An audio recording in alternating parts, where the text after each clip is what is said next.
Hello, everybody, and welcome to Mirrorless Monday, right here on the Eat, Sleep, List YouTube channel. My name is Matt Johnson, your host, and today I want to try and sift through the emotion of these crazy political times we are living in and find balance through logic. Let's make a list.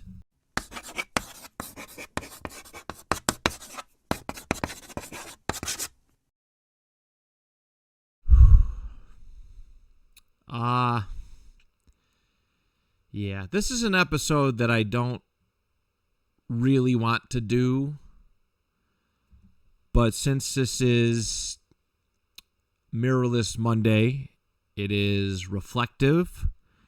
It has been weighing heavily on my mind and on my heart for the last 3 weeks. I'm going to rip the Band-Aid off and do it. I don't like doing these kind of episodes. I don't. They're not fun. I'm actually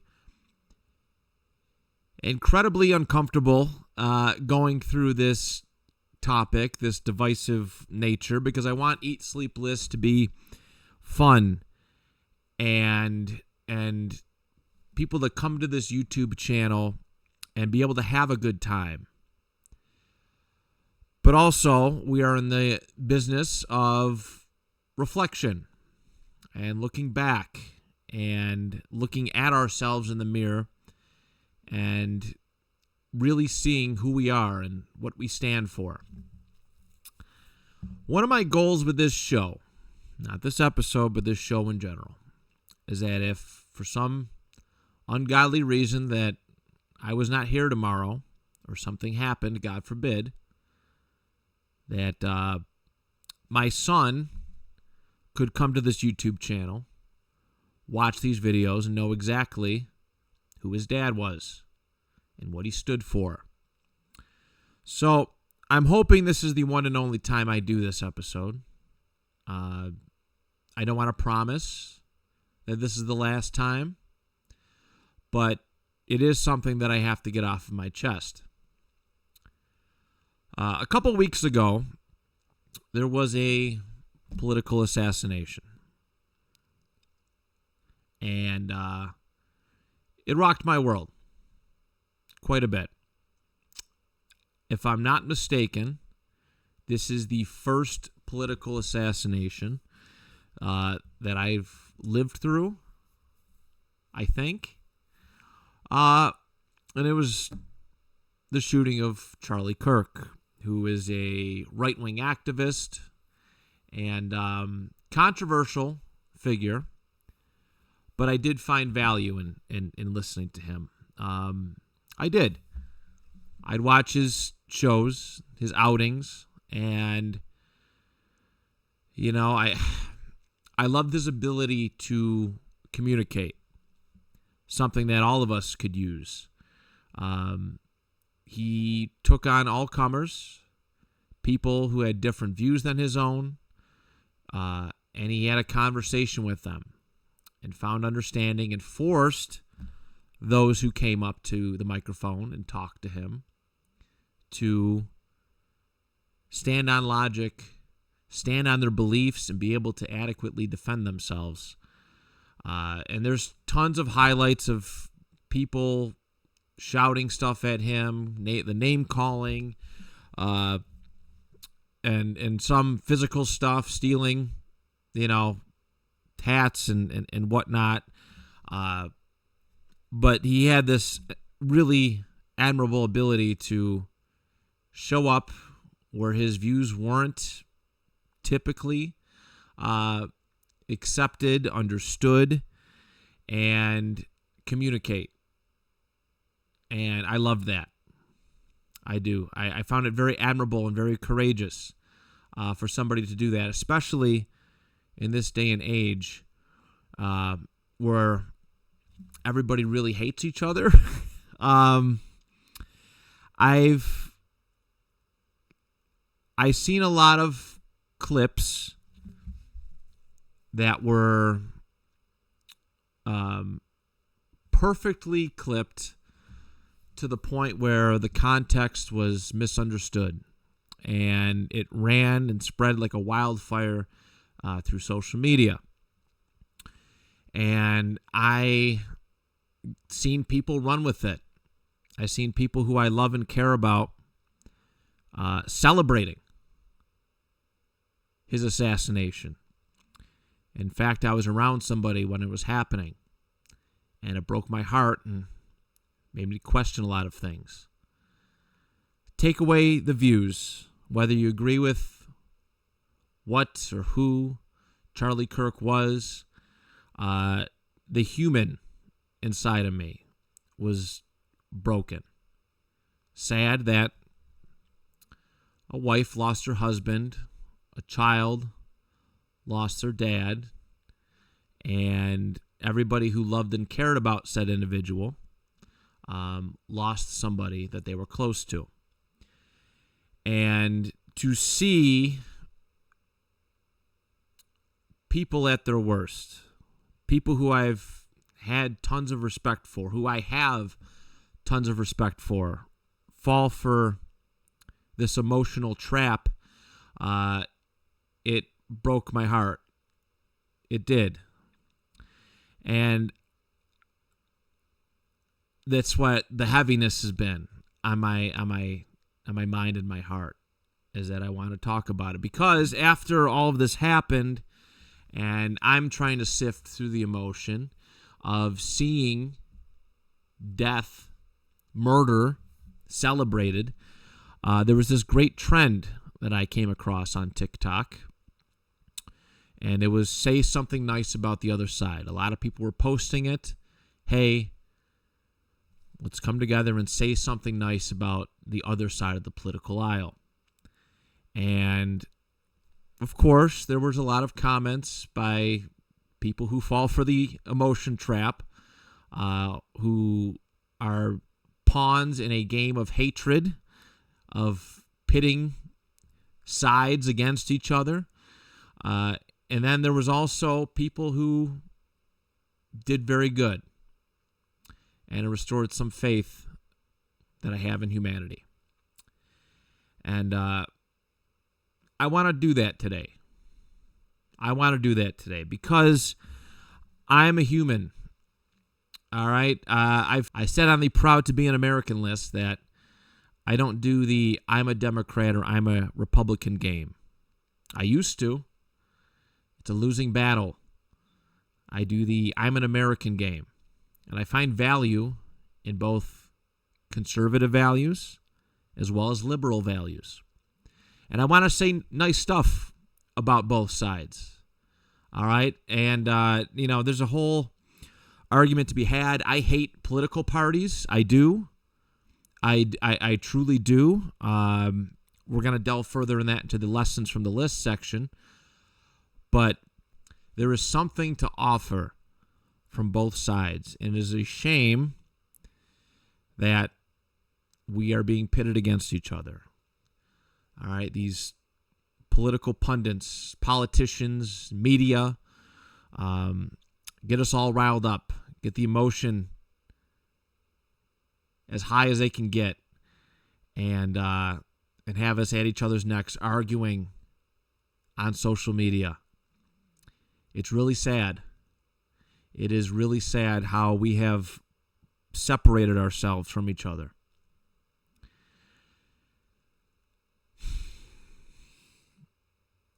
I mourned for George Floyd. I did the black square on my Facebook post, and no matter what you believe when it comes to it, I mourned. I was sad. Somebody who was somebody's child. This happened, right? And all that aside, a human being had lost his way, right? Yes, drugs, fentanyl, all of that. But I also pity people who have to, they fall so far, and they fall into that lifestyle and trap. And I pity them from a position of love. And it made me sad. I when everybody announced that President Joe Biden had cancer, I didn't celebrate. I was sad. A person, love him or hate him, was put in that position to serve while battling cancer. And you could obviously see how quick, his cognitive decline was. There's already immense pressure being president, and to have another massive battle like that, I don't wish that upon anybody.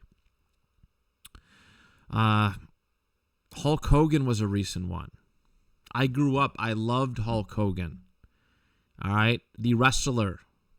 Maybe not the man, but the wrestler, the professional wrestler. He was the reason why I got into professional wrestling, why I used to watch it as a kid. And I didn't scream that and magnify his worst moments, which his personal worst moments are really, really bad.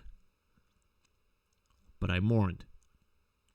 And that is the difficulty of living in these times where you're told you have to pick a side, right? Stand for something or you stand for nothing.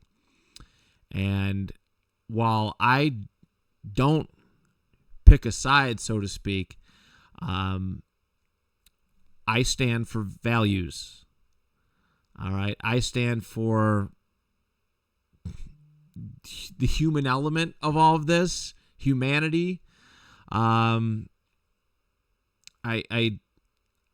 stand for, I feel like so out of place and out of touch currently because I can look at stuff down the middle and make a decision logically without affiliation, without this hive mind mentality that is growing and growing and growing and making things worse. I feel like an outcast.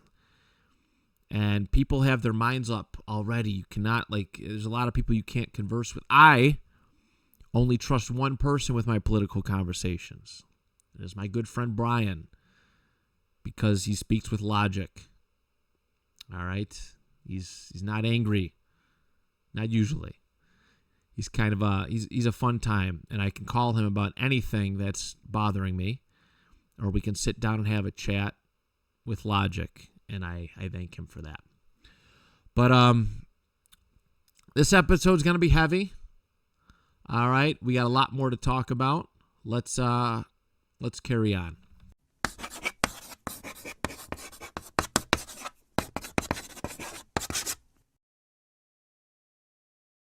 Well, all right. So you made it this far. The lessons from the list portion. I thank you for not stopping this video and unsubscribing from my channel. I certainly do appreciate it. So I tend to look at political parties the same way as I view other pretty big groupings. I will say religion. You could do a comparison of religion, where religion, I have seen, has twisted people's faith in God and weaponized it. All right? Not all. I know some really, really great believers in God, great human beings, but I've also seen other people misuse and misrepresent their various faiths. But political parties do that.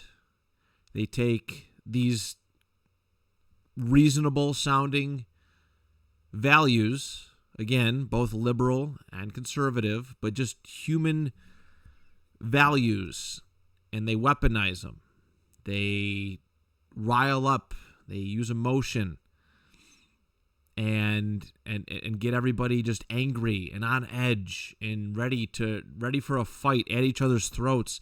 And the sad thing is that they rarely ever suffer the consequences. Yes, they're are certainly times where there is harm done.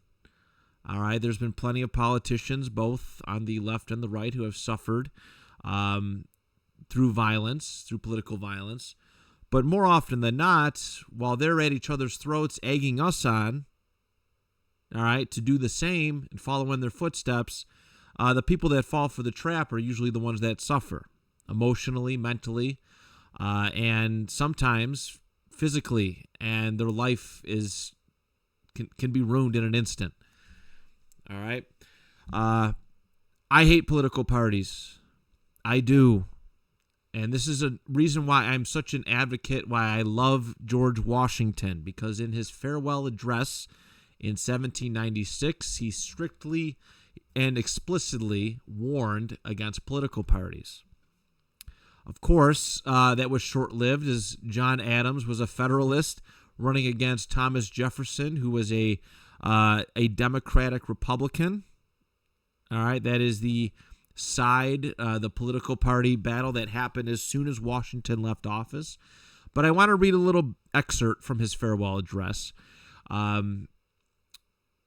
about the dangers of political parties, and obviously something that we are all falling for, because our values, our humanity, our morality is being used against us and twisted and weaponized. And I can't stand to see it any longer. All right, from George Washington's farewell address, courtesy of ChatGPT. The alternate domination of one faction over another, sharpened by the spirit of revenge, is itself a frightful despotism. But this leads at length to a more formal and permanent despotism. The disorders and miseries which result gradually incline the minds of men to seek security and repose the absolute power of an individual. And sooner or later, the chief of some prevailing faction turns this disposition to the purposes of his own elevation on the ruins of public liberty.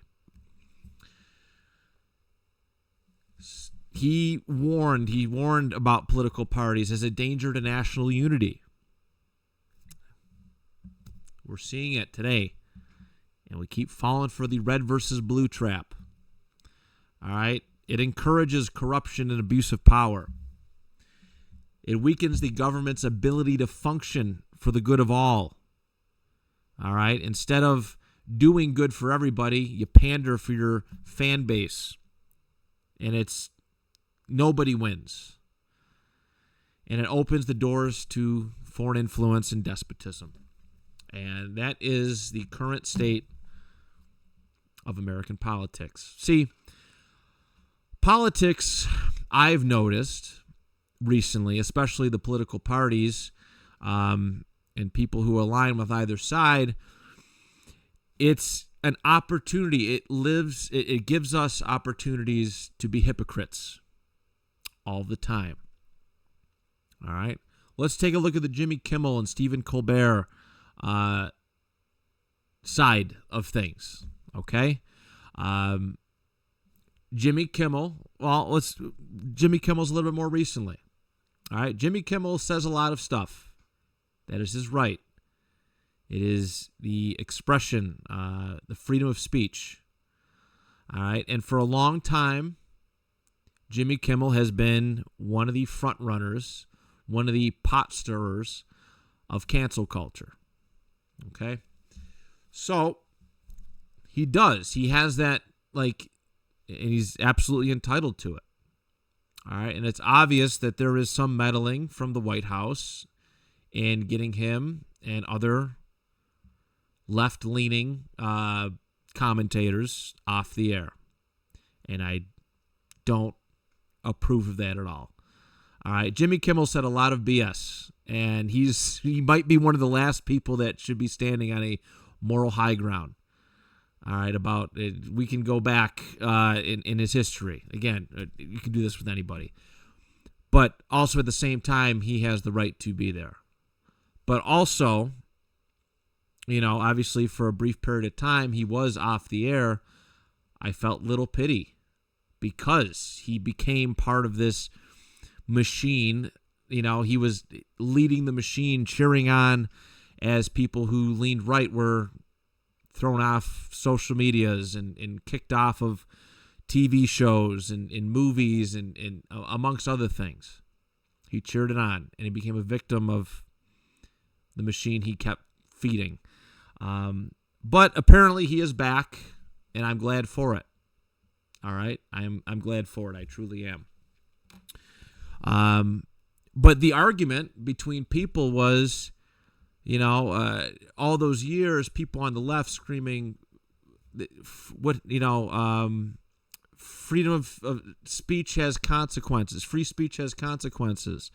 And people on the right were screaming, hey, what about free speech? And now those people are flip-flopping in their argument, which is crazy. And people don't seem to notice it either, how we're the people who fall for that trap are essentially hypocrites. We pick and choose when we distrust the government. We pick and choose when we're offended by something. If our side is doing it, if you have a side, you tend to turn a bit of a blind eye. But if the side you didn't choose, the side you didn't vote for is doing something, it's rah-rah, it's everybody's investigating everything. It should be like this all of the time. All right, there's hypocrites everywhere. We're all guilty of it. But I want people, if you do care about anything that I'm saying in this video, to take a step back and observe. Observe how you've been manipulated, how we've all been manipulated into hating each other, into saying one thing one moment and switching up on it the next as soon as it's convenient for us. When we realize that, when we all realize it, us Americans cannot be stopped. How many times over the years have you been, you've been going to the poll booth and you've heard or you hear people talking why they won't vote third party? All right. Oh, if, they never win, it's a waste of a vote. And I've heard that plenty of times. If you believe in the genuine nature of elections, what if we all just stop feeding this Republican versus Democrat bullcrap? If we stop feeding them our votes, our attention, they know they got us. They know they got us. If we all just stopped and all went for a party that, or a politician that actually sounds like they care about all of us and not just a section of us. I yearn for that America. I hope I live to see that America. But it's tricky times right now.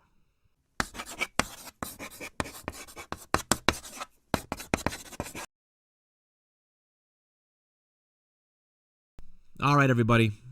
I want to make this list. I do. I swear to God, I do. It's, again, this whole episode hasn't been easy, but actually, like saying it all out loud, it's been great. I feel so much better and relieved.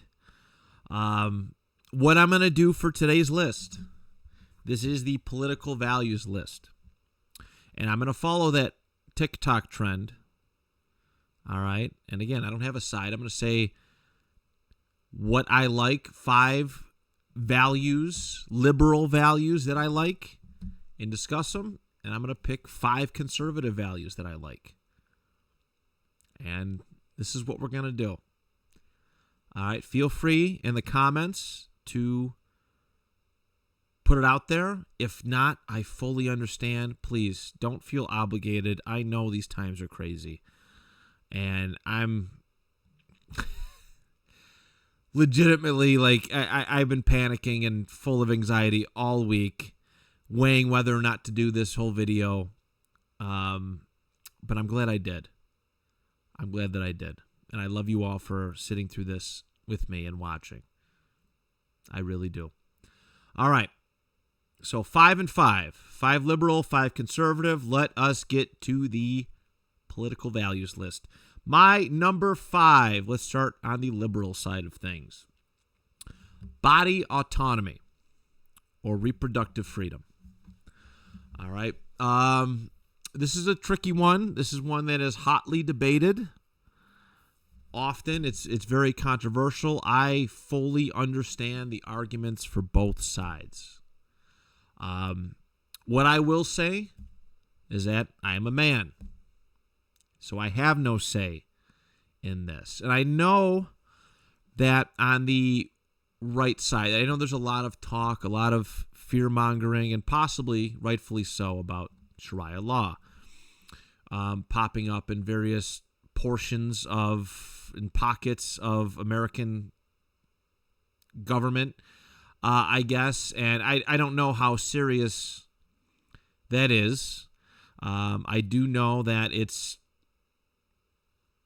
not great towards women. From what I have read, from what I've read up on, it's not all that great. I think that it's tough. But we can't fearmonger about that and then tell women what to do with their bodies. There are some people who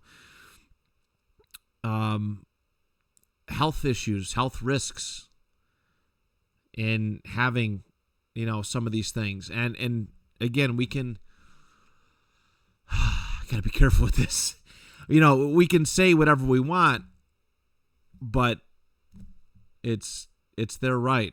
And this is like one of those. This is one of the very few things where I think men should kind of back off. And I understand the debate. If it is, it is a man's child as well. All I'll say is that I will say this. Be careful who you choose to share your life with and share your body with. One night of fun is not worth a lifetime of regret. I can promise you that. And, I think that, and also too, like, from a Republican standpoint, from a right-leaning standpoint, like, conservatives, they like to preach, like, limited government and individual liberty and stuff like that. And then when it comes to this, it's no. I think even if you are coming at it from a morality standpoint, choose not to do it, right? I think that's, if you were looking at it from that vantage point, it's available for people if they absolutely need it. But also, if you are so morally fixated on this issue, you have the freedom of choice not to do it. That's where I sit on it. All right, it's really not my place to argue, but I think it's an excellent. It is a fair liberal value. So, and then on the right, the conservative side of things, fiscal responsibility, not spending money generously, not sending money to other places. I think this is a big issue with both sides now. I didn't want to see money sent over, hand over fist to Ukraine. And I don't want to see money going into Israel. All right, I don't. We have so many infrastructure issues, and there's so much unnecessary spending. Yes, certain things do need monetary attention. There's no doubt about it. But just handing out money, spending it irresponsibly, printing money, raising the national debt, all of that stuff is not great. It's hilarious who picks and chooses, when people pick and choose to acknowledge the national debt. If a Democrat is in office, people on the left side of things, more often than not turn a blind eye to it. But as soon as a Republican is up there and running up the national debt, anger. All right. It's shitty both ways. Shitty both ways. So those are my number 5, liberal and conservative values. My number 4, liberal value, is access to health care. All right. I have different views on health care than maybe the ones that left-leaning tends to head towards, so to speak. Like, I don't want a socialized, like a true, like, socialized health care. I think that there's a lot better avenues, and obviously, listen, again, don't come to me for political advice, for the love of God, please don't. But I'm just expressing the way I see things fit. Like, I voted for Obama, but one of the things I didn't necessarily care for was the Affordable Care Act, because it made it mandatory to have health care. And if you didn't have it, you paid a hefty fine at the end of the year. But because you were locked into it, because it was mandatory for everybody to have it, so to speak, prices went up. All right, healthcare was landlocked, and they can charge you whatever they wanted to. And either you paid the fine or you paid outrageous healthcare plans. All right, or healthcare prices, so to speak. I'm a little bit more free market when it comes to healthcare, but again, this is something that the liberals, the liberal values, they tend to aim for, because I want people to have access to good healthcare, and I want a competitive market for it. Theoretically speaking, if there was a competitive healthcare market where where these healthcare companies were having to lower prices and upping their quality, so people would insure through them, the prices would come down, right? Theoretically, it would. And based on a free market economy, yeah. I know people in Canada, they have the socialized healthcare system, and they are taxed to death, cannot afford stuff and things. And then for basic healthcare needs, they have to wait months for non-emergency stuff, and it's like, it's insane. I don't want that, but I want ways to improve access to it. My view on healthcare, like, I don't want to have to pay more in taxes for the person who chooses to be unhealthy, for the person who smokes 2 packs of cigarettes a day and eats poorly and blames everybody else except themselves. But the liberal side of things has done better a little bit, mostly kind of, with healthcare and working on that. So healthcare access is a liberal value that I value. And on the right side of things, on the conservative side of things, I'm a big proponent of states' rights. With limitations, of course. There's definitely some things that should be protected at the federal level. One of the things I hate the most is when people discuss the Civil War and they go, it wasn't about slavery, it was about states' rights. And technically, it was true, but it was true for the states to have rights to own slaves. Let's be honest. Let's be real and think logically and critically about this. One of my favorite things about America is the ability to have, like, every state, every region can be different, and there is a place for everybody's needs. Okay, there is. It may not feel like it sometimes, but there is. There are some great things in every state. There are some bad things in every state. You just have to pick which bad you can deal with and which good you want to be a part of. And I think that's one of the wonderful things about the state system, about the states' rights aspect. Again, some things should be federal law, just federalized across the board. This isn't happening, or this is happening. And but I think different states should have the right to govern themselves, because every state is different. Every state's culture is different. Like, I don't personally mind the Department of Education being shut down. I don't, because there's different levels of every area is different, and these federal mandates, I've heard the analogy about judging a fish by its ability to climb a tree. I don't know if you've ever heard about that one. And while there should be some high requirements at the state level, I think every state is different. It's just cultures affect all that stuff, and it should be looked at. So those are my number 4 liberal and conservative values.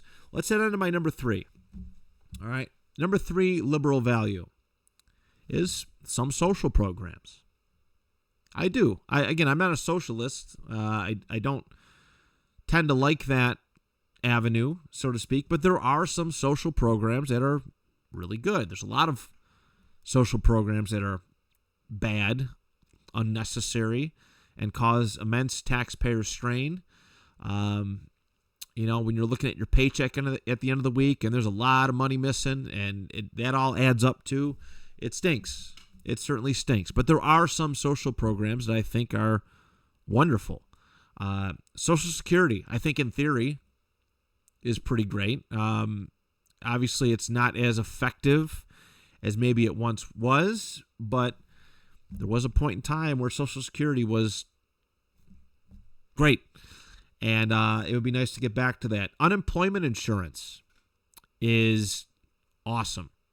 Some people just don't have, things happen. People get laid off all the time. I used to work out of a union hiring hall, and work was not consistent all the time. Usually winters, you'd be home, and it was nice to know that you still had a paycheck coming your way through unemployment insurance. This was huge during COVID. It was massive, and it made life a little bit more bearable. A lot of having extra money come your way to pay the bills, pay all that stuff. Unfortunately, at the end you get taxed, and you get taxed, but that's the way it goes, I guess. Infrastructure taxes are great when they're actually being used for infrastructure. That's always a nice one. And I will say this, living in New York, we have the New York State Paid Family Leave Act. And when I had my kid, I got 12 weeks off of work. 12? Yeah, 12. 60 days. All right. And that was huge for me, for being able to bond with my son and take care of my wife as she was recovering. That's great stuff. There's a lot of abuse. And one of the problems with a lot of stuff that either side does is they do too much of everything. All right. It's never balanced, so to speak. It's never just enough. No, it's everything. And I'm sure there's a lot more that are great for that, like Medicaid, Medicare, stuff like that. That's always nice. But yeah, on the left, on the liberal side, liberal value, some social programs I think are good. And on the right side of things, the conservative side of things, I'm a big supporter of national security and law and order. All right. There's I know this is going to be a controversial one, no doubt about it, but I want the borders protected. I don't here's my I think a fair, less emotional take on it. America could barely take care of its own. And I think letting over thousands and thousands of immigrants illegally is a good way to tank the system even further. All right, there has been a lot of report, and obviously this is, everybody has different views on this, but about taxpayer money going into this thing. When I was in my union hiring labor hall, there was talks of sending money to help out people cross into the country illegally. And I was at this union meeting going, what all of these union dues that we get yanked out of our paycheck, and this is what's going to get sent to aiding that. You know, all that stuff. Like, I don't know. We got to figure it out. I want to be able to take care of people. As a person, as an individual, I want to be able to take care of all my friends and family. But if I can't take care of myself, then I can't help people. And I look at the country that way, so to speak. I mean, I wish this ICE stuff was a little bit more humane. There are a lot of bad people getting shipped out, which I am a big advocate for. But also there's a lot of people who have been waiting, who've been doing the right things, trying to become an American citizen, and they're getting cut in front of and left behind and forgotten about, and their process is taking way longer than it should. And on the flip side, just general law and order. And like, I want to feel safe. I want to be able to go out with my wife and my kids and feel safe. I do. I will acknowledge that there needs to be some criminal justice reform. No doubt about it. But like here in New York, I don't know the specific name of the law, but there was, let's just use this example. I won't give names, but here in Niagara Falls, there was a individual who would turn up on the Niagara County mugshots page at least once a week, maybe once every other week. He had frequent flyer miles in that regard. But he would harass women, asking for money, asking people for rides, and got very hands-on, aggressive, and he would get arrested and then released. People like that should not be on the streets. And that's where, that's where I support law and order. Like, people have to be held accountable for being bad, for misbehaving, for making life uncomfortable for other people. And that individual should have been caught and served some time instead of just catch and release like they're a smallmouth bass in a lake or something. But that's my number 3 for the liberal and conservative side. My number 2 is actually very interesting. This one, they kind of go hand in hand. It's on the liberal side of things, it's civil rights and liberties. And on the conservative side of things, it is just individual liberty. Civil rights have been important in our history. All right. The efforts to encourage, to accept African Americans after the Civil War, former slaves, and get them acclimated to American society. There were a lot of civil rights and protections put in place. And as protections were put in place, people, politicians, places worked around it. So, therefore, more had to be put in place. I don't want anybody ever to feel the need to be, first of all, just unwelcome anywhere. I hate that. No matter what you are, no matter what you identify as, whatever your race, ethnicity, sexual orientation, those protections, like it shouldn't have to be a federal protection, but it kind of is. So I understand it. And just the individual liberty aspect of it all too. Like people having the freedom to choose, right? People having the freedom to go and be whatever they want to be. You know, there's some stuff where this where liberties gets exploited and manipulated and weaponized, and I don't like that either. I'm not a big fan of that. You know, there's a lot of people trying to get voter points using these terms like civil rights and an individual liberty and weaponizing them. They do, and I will leave that up to the imagination, whatever you may be thinking. But it's all important. Everybody who is a tax-paying citizen should be able to enjoy all of the fruits of the American dream. I know it's getting harder and more difficult every day, and the American dream is quite a nightmare most days, but liberty and the ability to be what you want to be, to do what you want to do, and to experience America the way it's written about and mythologized about. It's probably not a word. I just made that up, but so it is. All right. And my number one liberal value.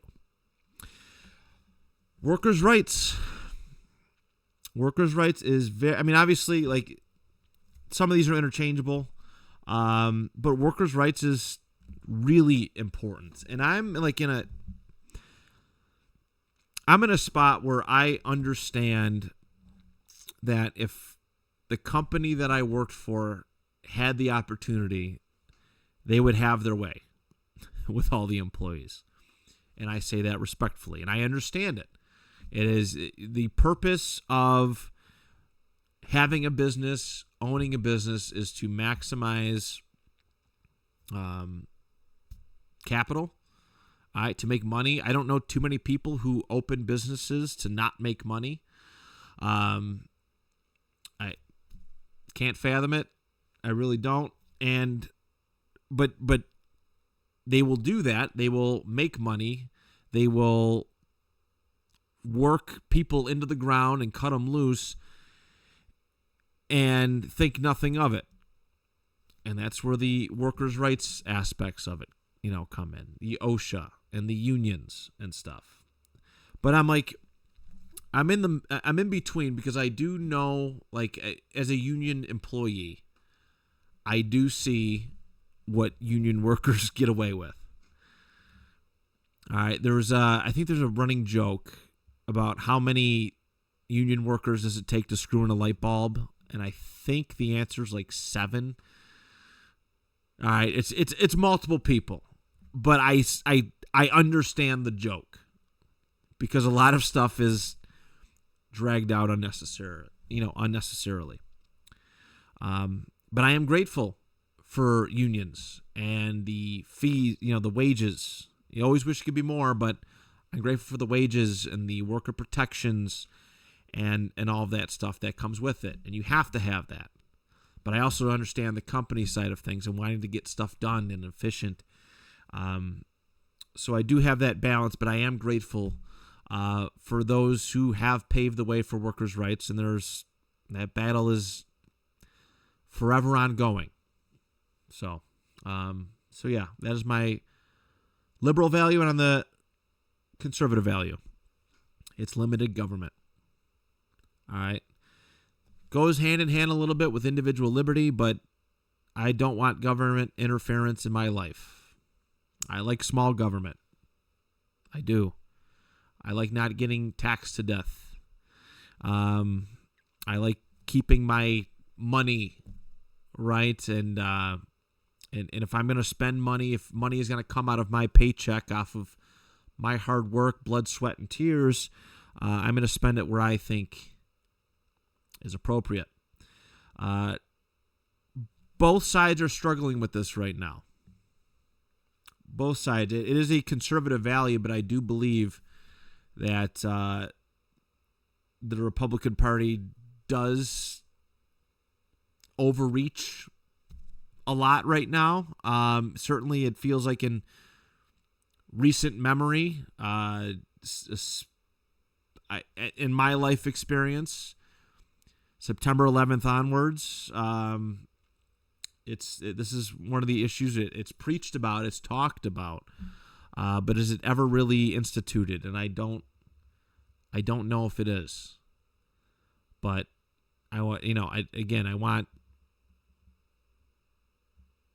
people to be able to go and do this. There are some positives about slightly bigger government, right? Some of the federal laws and some of the social programs that are available. But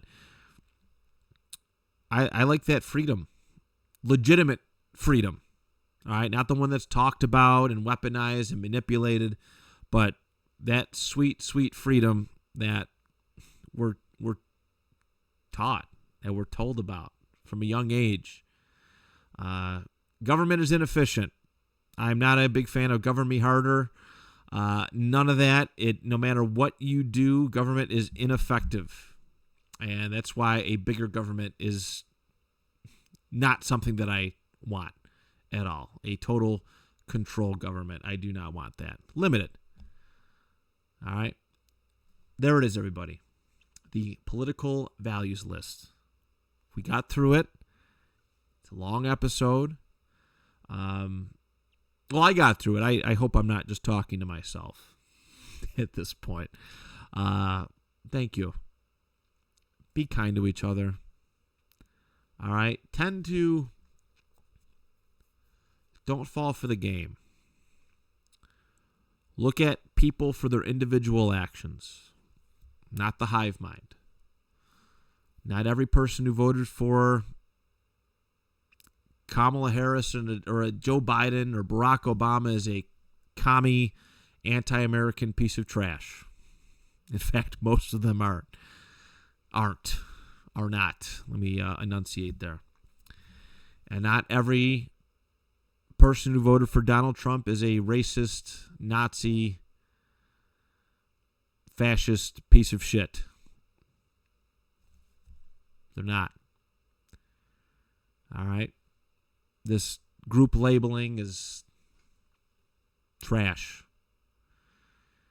People are far better than the media will tell us, than social media will tell us. People are far kinder. My best friends, my political values are so much different than all, in different facets. And I have nothing but love. And I want to see everybody happy. I do. Don't fall for the trap. Don't fall for the trap. All right? United we stand, divided we fall. Don't forget it.